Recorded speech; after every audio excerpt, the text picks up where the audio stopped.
Hi friends, कैसे हैं आप लोग। HTML के इस बिगनर्स ट्यूटोरियल्स के पार्ट 2 सीरीज में आपका स्वागत है। आज हम लोग सीखेंगे HTML के कुछ इम्पोर्टेंट टैग्स के बारे में कि किस तरीके से HTML के और भी टैग्स काम करते हैं और उसका क्या यूज है। ये सारी चीज इस वीडियो में हम लोग देखेंगे और सीखेंगे। तो उससे पहले हम लोग जो पिछले वीडियो में HTML का फाइल बनाए थे उसे ओपन कर लेते हैं। उसके लिए नोटपैड में आके हम लोग ओपन पे आएंगे। ओपन पे आके जो फोल्डर जो लोकेशन है जहाँ पे हम लोग HTML फाइल को सेव किए थे वहाँ पर आकर ऑल फाइल सेलेक्ट करके जो फाइल सेव किए थे पिछले वीडियो में हम लोग ने abc.html के नाम से एक HTML का फाइल बनाए बनाए थे। उसे हम लोग ओपन कर लेते हैं। ठीक है, हम लोग आगे इसी HTML के फाइल में हम लोग आगे समझेंगे और सीखेंगे और भी टैग्स लगा के यूज करके देखेंगे। ठीक है, ये एक सिंपल सा HTML का सिंटैक्स है जिसके बारे में हमने पिछले वीडियो में समझा है और सीखा है कि किस तरीके से HTML का कोई भी टैग ओपन होता है और किस तरीके से क्लोज होता है और br टैग का क्या यूज होता है HTML में, ये भी हमने देखा था। और प्लस टाइटल टैग के का क्या यूज है, बॉडी टैग में जो भी हम लोग लिखते हैं वो उसका व्यू कहाँ पर आता है, ये सारे चीज हम लोग पिछले वीडियो में डिस्कस किए थे। आप पिछला वीडियो नहीं देखे हैं तो आप हमारे चैनल्स पे जाके पिछला वीडियो देख सकते हैं। तो चलिए शुरू करते हैं, आगे हम लोग देखते हैं। तो आज हम लोग सबसे पहले देखेंगे HTML का हेडिंग टैग के बारे में। तो हेडिंग टैग क्या होता है HTML में। जो हम लोग डॉक्यूमेंट बनाते हैं HTML लिखते हैं, उसमें अगर कोई भी एक डॉक्यूमेंट कोई नोट्स बना रहे हैं HTML में, कोई वेब पेज बना रहे हैं जिसमें अगर हमें हेडिंग देना रहता है तो हम लोग हेडिंग टैग का यूज करते हैं। ठीक है, जैसे मान लीजिए दिस इज अ बॉडी, ये एक हेडिंग है, हमारा वेब पेज का ये एक हेडिंग है। ठीक है, 1 2 3 हटा देते हैं यहाँ से। सबसे पहले ये ब्राउजर में ओपन कर लेते हैं। ठीक है, ओपन करने के लिए जिस लोकेशन पे हम लोग सेव किए थे पिछले बार abcd.html के नाम से, उस लोकेशन पे जाके और डबल क्लिक करेंगे तो जो डिफॉल्ट ब्राउजर होगा उसमें हमारा वो फाइल HTML का ओपन हो जाएगा। ठीक है, तो यहाँ से मान लीजिए कि हम ये वेब पेज एक है, इस वेब पेज में दिस इज अ बॉडी, इसे हमें हेडिंग एक हेडिंग के रूप में इसे यूज कराना, मतलब इसको हेडिंग टैग बनाना। तो उसके लिए हम लोग क्या करेंगे कि हम लोग इस दिस इज अ बॉडी को H1 टैग, मतलब हेडिंग टैग, H1 एक हेडिंग टैग है, इसके बीच में लिखेंगे। ठीक है, H1 ये ओपन किए तो ओपन किए तो H1 को क्लोज भी करना होगा, H1 को क्लोज कर दिए। ठीक है, ये हेडिंग टैग, इसके बीच में हम लोग मतलब H1 टैग के बीच में हम लोग दिस इज बॉडी लिखें तो ये एक इस पेज का हेडिंग हो गया। ठीक है, हेडिंग हो गया।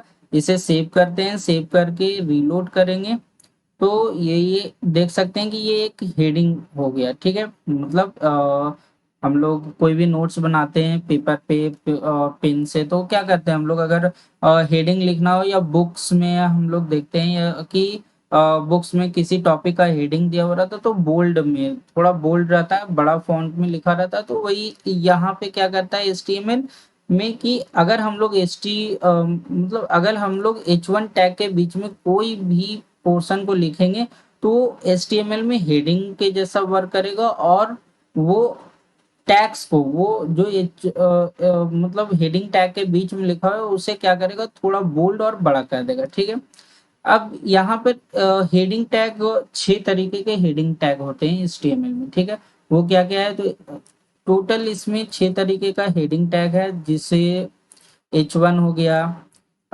H2 हो गया, H2 हो गया। ठीक है, H2 को अभी हम लोग क्लोज भी करते जाते हैं साथ में, फिर बाद में हम लोग इसके बीच में कुछ कंटेंट लिखेंगे। ठीक है, H1 हो गया, H2 हो गया, H3 हो गया, H3 ओपन किए हैं तो H3 को क्लोज भी कर दे रहे हैं, H3 इसी तरीके से यहाँ पे कॉपी पेस्ट कर ले रहे हैं जल्दी जल्दी करने के लिए। ये हो जाएगा H4, H4 open, H4 close, H5 आ जाएगा यहाँ पे, H5 ओपन, H5 क्लोज और एक H6 लास्ट। ठीक है, तो HTML में टोटल 6 तरीके से हेडिंग्स हम लोग लिख सकते हैं टैग के हेल्प से H6। तो H1 H2 H3 H4 और H6। ठीक है, तो इसके बीच में अब ये H1 H2 H3 H4 H5 H6 ये सारे हेडिंग का क्या मतलब है और क्या डिफरेंस क्या है, तो इसके लिए हम लोग जल्दी से कुछ content, this is a body, सारे में हम लोग यही this is a body content को कॉपी पेस्ट कर दे रहे हैं। ठीक है, दिस इज अ बॉडी और सबको यहाँ पर कॉपी पेस्ट कर दे रहे हैं जल्दी जल्दी, ताकि अच्छे से डिफरेंस पता चले कि सारे में सारे टैग में डिफरेंस क्या है। सारा हेडिंग टैग ही है, बट डिफरेंस क्या है वो जानने के लिए हम लोग सबको एक जगह पे लिख लिए हैं। ठीक है, ये सेव करते हैं, सेव करके ब्राउजर में रन करते हैं, तो ये देखिए इसके बीच में डिफरेंस क्या है कि H1 टैग जो सबसे बड़ा वाला हेडिंग लिखना होता है तो उसके लिए H1 टैग यूज करते हैं। उससे थोड़ा छोटा हेडिंग लिखना है H2, उससे थोड़ा छोटा तो H3। इस तरीके से छोटा छोटा छोटा हम लोग मतलब छोटा हेडिंग देना है तो H1 से लेके H6 तक हम लोग HTML में यूज करते हैं। ठीक है, जैसे कि फॉर एग्जांपल हम एक नोट्स बना रहे हैं हम लोग, ठीक है, उसमें हम लोग हेडिंग दिए। ठीक है, कोई भी कुछ भी हेडिंग दिए। अब इस हेडिंग का मान लेते हैं दिस इज अ बॉडी का एक सब हेडिंग है, तो हम लोग H2 में दे सकते हैं। अब H2 का कोई सब हेडिंग है तो H3 में दे सकते हैं। तो इस तरीके से हेडिंग टैग का यूज होता है। ठीक है, यहाँ पर हेडिंग टैग क्या होता है और इसका कहाँ पर यूज कर सकते हैं वो समझ गए होंगे आप लोग। आगे हम लोग बढ़ते हैं दूसरे टैग पर। इंपॉर्टेंट टैग है, दूसरा इंपॉर्टेंट टैग है HTML में P. P means paragraph tag. ठीक है, ये भी पैराग्राफ टैग भी ओपन होता है तो क्लोज भी होता है। कल कल मैं ये भी बताया था कि BR टैग, जैसे आप लोग देख रहे होंगे कोई न्यू अगर इस वीडियो में आए हैं, पुराना वीडियो मतलब फर्स्ट वीडियो नहीं देखे हैं, तो अगर आप बिगनर्स हैं एकदम न्यू हैं HTML में, तो आप देख रहे होंगे कि यहाँ पर हम लोग सारे टैग को ओपन कर रहे हैं, ओपन कर रहे हैं तो क्लोज भी कर रहे हैं, बट BR को क्लोज नहीं किए हैं। तो सिंपली आप समझ लीजिए HTML में कुछ ऐसे टैग्स हैं जो एक्सेप्शनल मान लीजिए। ठीक है, एक्सेप्शनल है जिसे ओपन करने के बाद क्लोज करने का जरूरत नहीं पड़ता है। ठीक है, तो इसलिए हम लोग यहाँ पे BR को ओपन किए बट BR को क्लोज नहीं किए। ठीक है, BR क्लियर है, जरूरी नहीं है 2 बार ये क्लोज नहीं है, ये ओपन मतलब एक बार BR दिए तो एक बार लाइन ब्रेक हुआ। ठीक है, फर्स्ट वीडियो में BR के बारे में थोड़ा और डिटेल में बताया हूँ, तो आप लोग चाहें तो देख सकते हैं। तो आते हैं पी टैग पे। पी मतलब पैराग्राफ टैग पे। तो पैराग्राफ टैग क्या होता है? पैराग्राफ टैग एक पैराग्राफ अगर हमें लिखना है, जैसे मान लीजिए कोई एक डॉक्यूमेंट हम लोग लिखते हैं तो पैराग्राफ चेंज करते हैं। ठीक है, तो एक पैराग्राफ लिखे, 10 लाइन का एक पैराग्राफ लिखे, अब आगे नेक्स्ट लाइन जो लिखना है उसे सेकंड पैराग्राफ में लिखना है। तो उसके लिए मान लीजिए यहाँ पे कोई पैराग्राफ लिखे, ये पैराग्राफ लिखने के बाद अब हमें पैराग्राफ चेंज करना है, तो हम लोग दूसरा पी पैराग्राफ टैग ओपन करके और ये क्लोज कर देते हैं। इसके बीच में दूसरा कोई भी कंटेंट लिख सकते हैं, तो ये सेकंड पैराग्राफ कहलाएगा। ठीक है, तो पैराग्राफ टैग का बेसिकली यही यूज है कि पैराग्राफ चेंज कर सकते हैं। और पैराग्राफ जब हम लोग चेंज करेंगे तो वो ऑटोमेटिक लाइन ब्रेक हो जाएगा। पैराग्राफ का मतलब ही क्या होता है, एक पैराग्राफ में लिख रहे हैं तो एक पैराग्राफ में सेम लाइन में सारा चीज आएगा, फिर जब दूसरे पैराग्राफ में जाएंगे तो वो ऑटोमेटिक है कि हम लोग कॉपी पे भी पैराग्राफ चेंज करते हैं तो एक लाइन छोड़ के लिखते हैं, वही यहाँ पे करेगा। ठीक है, ये यहाँ पे लाइन ब्रेक कर देगा बिना BR टैग के हेल्प से। ठीक है, सेम पैराग्राफ में अगर लाइन ब्रेक करना है तो उसके लिए हम लोग BR टैग का यूज कर सकते हैं। सेम पैराग्राफ में बिना पैराग्राफ चेंज किए लाइन ब्रेक करना है तो BR टैग का यूज कर सकते हैं। ठीक है, अब हाँ एक चीज और आप बोल रहे हो कि यहाँ पे तो हमने लाइन ब्रेक नहीं किया ना, यहाँ पे लाइन ब्रेक किया BR टैग के थ्रू, मतलब लाइन ब्रेक नहीं किए, बट फिर भी ब्राउजर में दिख रहा है कि लाइन ब्रेक है, मतलब सेकेंड लाइन से सारा पैराग्राफ स्टार्ट है। दिस इज पैराग्राफ जो लिखा हुआ है H1 H2 H3 सारा से मतलब लाइन ब्रेक हो रहा है। तो हेडिंग का क्या मतलब होता है? हेडिंग का मतलब ही होता है कि हम लोग हेडिंग अगर लिखे हैं तो सेम मतलब अगर हेडिंग लिखे, मान लेते हैं दिस इज अ हेडिंग, एक हेडिंग दी है, तो हम लोग ऐसा तो नहीं है कि कॉपी में हेडिंग बनाते हैं तो सेम ही लाइन से सारा चीज लिखना और भी कंटेंट लिखना शुरू कर देते हैं, नेक्स्ट लाइन से लिखते हैं। तो HTML ऑटोमेटिक पैराग्राफ जब हम सॉरी जब हम लोग हेड टैग का यूज करते हैं, H1 या H2 कोई भी टैग का हेड टैग का यूज करते हैं, तो वो ऑटोमेटिक पैरा मतलब लाइन को ब्रेक कर देता है। ठीक है, वही पैराग्राफ भी है, अभी थोड़ा सिमिलर लग रहा होगा दोनों, या हम लोग लाइन लाइन ब्रेक करके ही पैराग्राफ चेंज कर देते, क्यों पैराग्राफ टैग यूज किए, क्या जरूरी है। तो है, अभी हम लोग एक छोटा सा वेब पेज बनाए, जब बहुत बड़ा बड़ा वेब पेज बनाएंगे, मतलब 100 लाइन का या हजार लाइन का एक वेब पेज बनेगा, तो उसमें काफी ज्यादा यूज होता है हर टैग का। ठीक है, जैसे इसे अभी अभी के लिए मैं सेव करता हूँ, सेव करके ब्राउजर में रिलोड करते हैं, तो ये देखिए, ये जो डैश डैश आ रहा है, ये पूरा एक लाइन जो है, ठीक है, ये पैराग्राफ में फॉर एग्जांपल ये एक कोई कंटेंट है, ठीक है, ये कंटेंट के बीच में BR टैग दिए हैं, इसलिए ये लाइन ब्रेक करके दिखा रहा है। बट अभी आपको डिफरेंस थोड़ा दिख रहा होगा कि सेकेंड पैराग्राफ जो स्टार्ट हुआ है उसके बीच में थोड़ा ज्यादा गैप है। ठीक है, थोड़ा ज्यादा गैप है, मतलब ये सेकेंड पैराग्राफ स्टार्ट हुआ है। BR टैग यहाँ से रिमूव करते हैं, उसके बाद सेव करते हैं, फिर रिलोड करते हैं, तो ये देखिए, ठीक है, BR टैग के बीच में और पैराग्राफ अगर चेंज करने के बीच में, मतलब BR अगर यूज करते हैं और पैराग्राफ चेंज करके लिखते हैं, तो क्या डिफरेंस मतलब हो सकता है, वो छोटा सा एक डिफरेंस भी आपको पता चला होगा। बट फिर भी इसका बेसिक, जब हम लोग थाउजेंड्स ऑफ लाइन लिखेंगे HTML का टैक्स, पूरा एक वेब पेज, बड़ा वेब पेज बनाएंगे, तो वहां पे और क्लियर पता चलेगा कि क्यों P टैग को क्यों दे रहे हैं या H1 को क्यों दे रहे हैं, BR कहाँ पर यूज करेंगे, वो सब और क्लियर वे में पता चलेगा।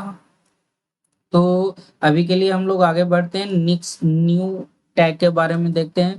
तो और एक टैग होता है, मतलब इम्पोर्टेंट टैग है HTML में, वो है डिवीजन टैग। ठीक है, अब यहाँ पे डिवीजन टैग भी, div टैग भी आपको सेम लगेगा कि ये भी पैराग्राफ ही ब्रेक कर रहा है, ये भी आपको वही लगेगा कि ये भी पैराग्राफ ही ब्रेक करेगा। यहाँ पे भी जैसे मान लीजिए कोई भी कंटेंट हम लोग लिखते हैं, कुछ भी कंटेंट लिख देते हैं, सेव करते हैं, सेव करते हैं, ये रीलोड करते हैं, तो ये भी लगेगा कि ये भी तो लाइन ब्रेक, मतलब ये भी तो पैराग्राफ चेंज किया, तो फिर अंतर क्या है दोनों में, ये टैग में ये टैग में अंतर क्या हुआ।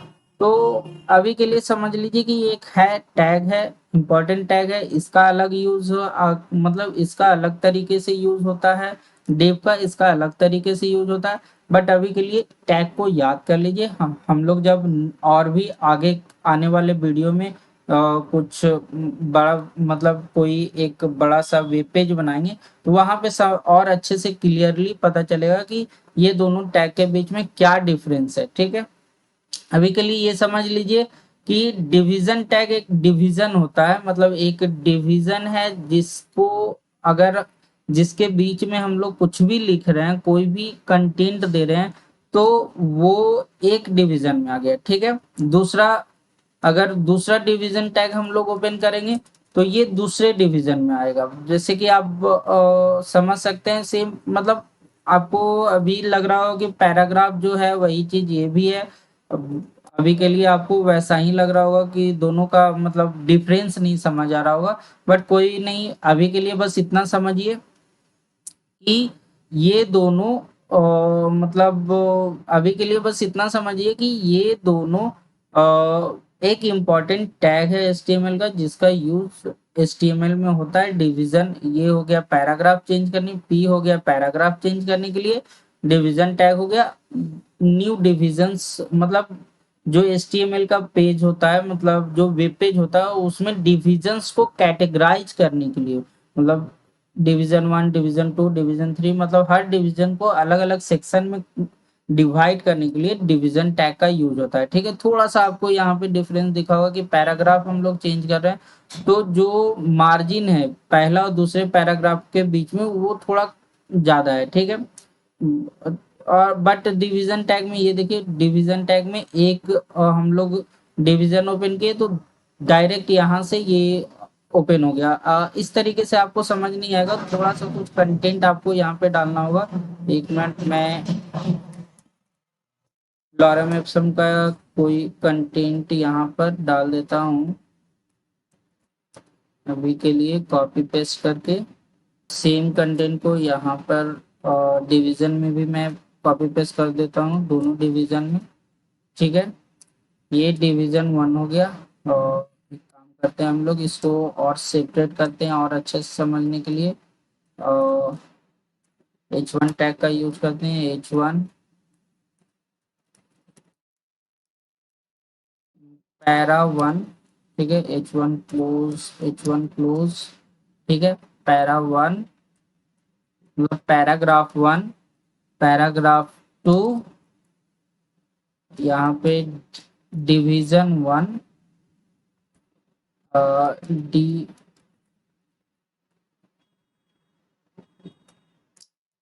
डिव 1। ठीक है, डिवीजन डिवीजन 1, और ये हो गया डिवीजन 2, DIV, ओके, डिवीजन 2। ठीक है, डिवीजन 2, इसे सेव करते हैं, सेव, रीलोड।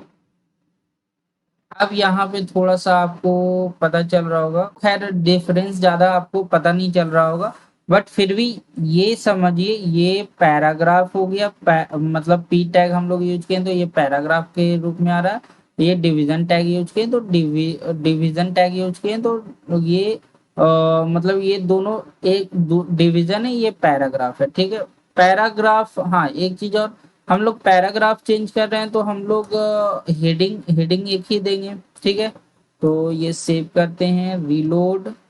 ये देखिए, ठीक है, डिवीजन में हम लोग आते हैं, डिवीजन में भी ये देखिए, ये एक डिवीजन डिवीजन स्टार्ट हुआ, ये दूसरा डिवीजन स्टार्ट हुआ। ठीक है, इसी तरीके से पैराग्राफ में ये एक पैराग्राफ स्टार्ट हुआ, दूसरा पैराग्राफ स्टार्ट हुआ।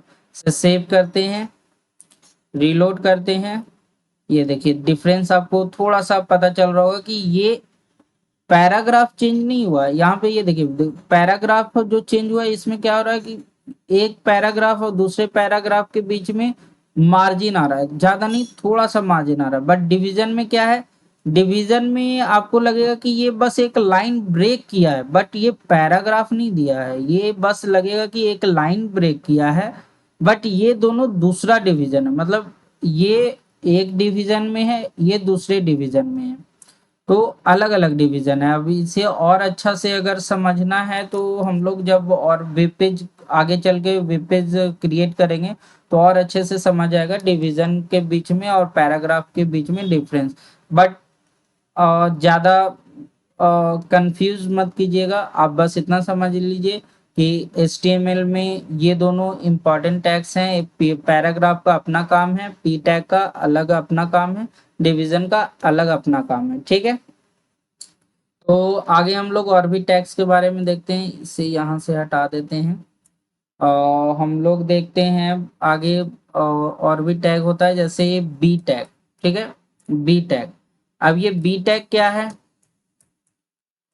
ये बी टैग बोल्ड करने के लिए किसी भी, मतलब मान लीजिए ये पैराग्राफ जो लिखा हुआ है, ये पैराग्राफ के बीच में ये बोल्ड के लिए यूज होता है। ठीक है, BOLD, फॉन्ट को बोल्ड करने के लिए, मतलब हाईलाइट आप बोल सकते हैं, हाईलाइट करने के लिए। जैसे मान लीजिए फॉर एग्जांपल ग्राफिक्स डिजाइन यहाँ पे लिखा हुआ है। ठीक है, इस ग्राफिक डिजाइन को ब्राउजर में बोल्ड, मतलब ये जो ग्राफिक डिजाइन यहाँ पे दिख रहा है, ये मतलब ये एक हाईलाइट होके हमारे पैराग्राफ में दिखे। ठीक है, तो उसके लिए हम लोग क्या करेंगे, बी टैग के बीच में जितने भी कंटेंट्स को ओपन किए, बी टैग यहाँ पे ओपन किए। ठीक है, और ग्राफिक्स डिजाइन को हम लोग बी टैग के बीच में क्लोज कर देते हैं। ठीक है, ये सेव करते हैं, यहाँ पर सेव किए, रीलोड करते हैं। ये देखिए, ये यहाँ पर बोल्ड हो गया। ठीक है, मतलब ये हाईलाइट हाईलाइट टाइप का आ गया बी। ठीक है, ये बोल्ड टैग बोल्ड के लिए यूज होता है। यहाँ पर बी आर थोड़ा सा अच्छे से पता चले लाइन ब्रेक होके, तो उसके लिए बी आर टैग देते। ये देखिए बोल्ड, बोल्ड मतलब जो कुछ भी हम लोग टैग्स लिखेंगे उसमें बोल्डनेस लाने के लिए बी टैग का यूज होता है। ठीक है,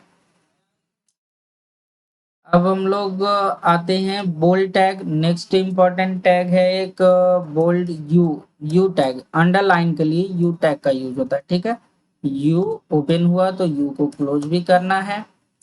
ठीक है, ये अंडरलाइन के लिए यूज होता है, अंडरलाइन। ठीक है, अंडरलाइन के लिए यूज होगा।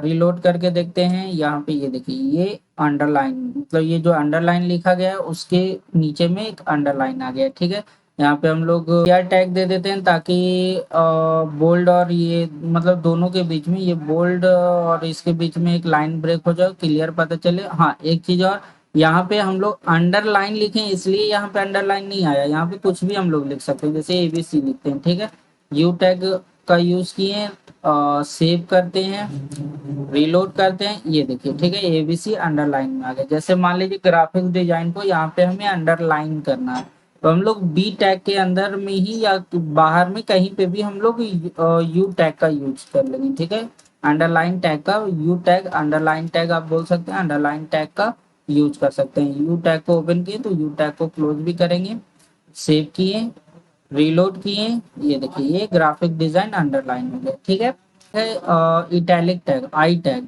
ठीक है, उसे भी हम लोग देख लेते हैं। आई टैग ओपन किए तो आई को क्लोज भी करेंगे।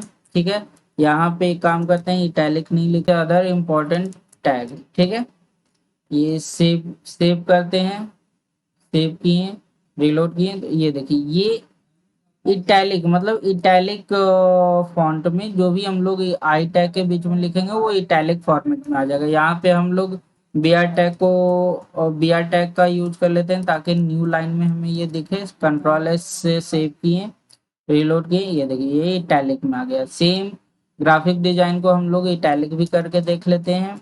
आई और यहाँ पर आई टैग का यूज किए, सेव किए कंट्रोल एस करके, रीलोड किए, ये देखिए। हाँ, ये देखिए ये हम लोग को सिर्फ इटैलिक करना था ग्राफिक डिजाइन को, बट ये पूरा का पूरा कंटेंट यहाँ से यहाँ तक ये इटैलिक हो गया।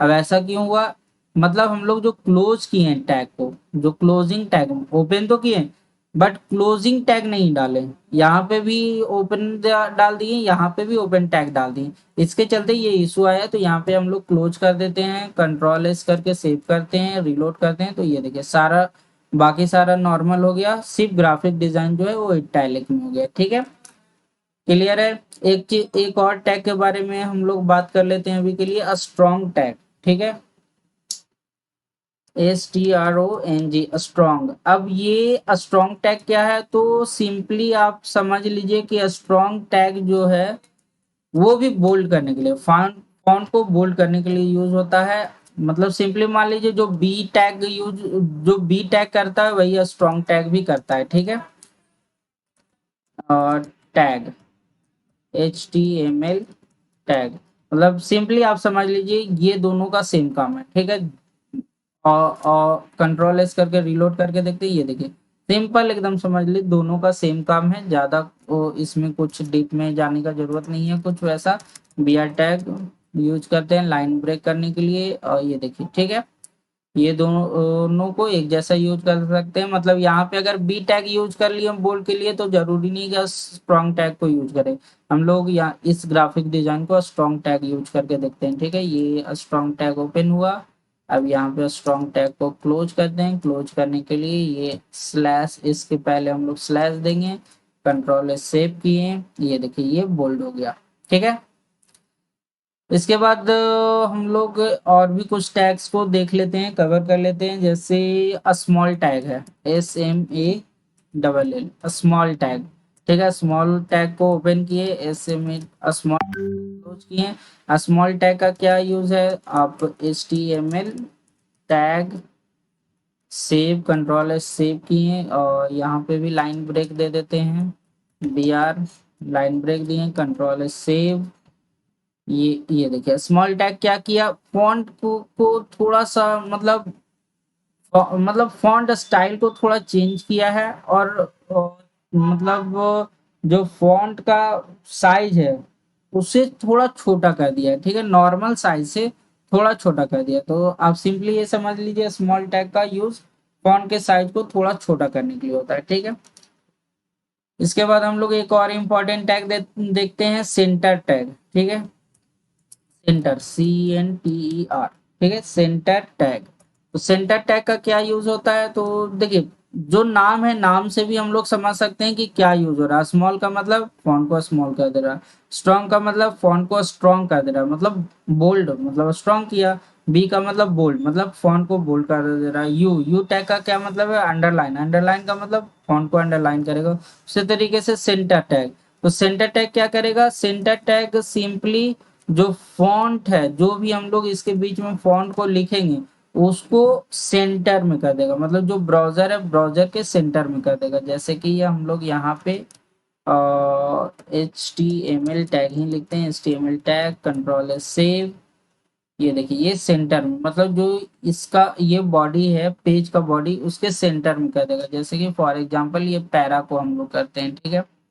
ये पूरे H1 टैग को ही सेंटर में हम लोग ले आते हैं। सेंटर टैग को ओपन किए, ठीक है, यहाँ पे सेंटर टैग लिखे, सेंटर टैग को यहाँ पे क्लोज करते हैं, क्लोज किए, कंट्रोल एस, रीलोड। ये देखिए ये पैरा ये सेंटर में आ गया, ठीक है। सेंटर टैग भी क्लियर है, सेंटर टैग आप लोग को क्लियर है। तो इस तरीके से हम लोग सारे टैग का ये कुछ इंपॉर्टेंट टैग्स है जिसके बारे में आज हम लोग डिस्कस किए हैं। नेक्स्ट वीडियो में और भी कुछ टैग्स के बारे में हम लोग देखेंगे, और किस तरीके से HTML में हम लोग इमेज को लगाते हैं, किस तरीके से इमेज को प्लेस करने के लिए जो पाथ है उसका बहुत इंपॉर्टेंट होता है। इमेज का पाथ किस तरीके से देंगे, वो किस तरीके से उसका वर्क करेंगे, ये सब इम्पोर्टेंट होता है। ये हम लोग नेक्स्ट वीडियो में डिस्कस करेंगे। आज के लिए इतना ही। Thank you.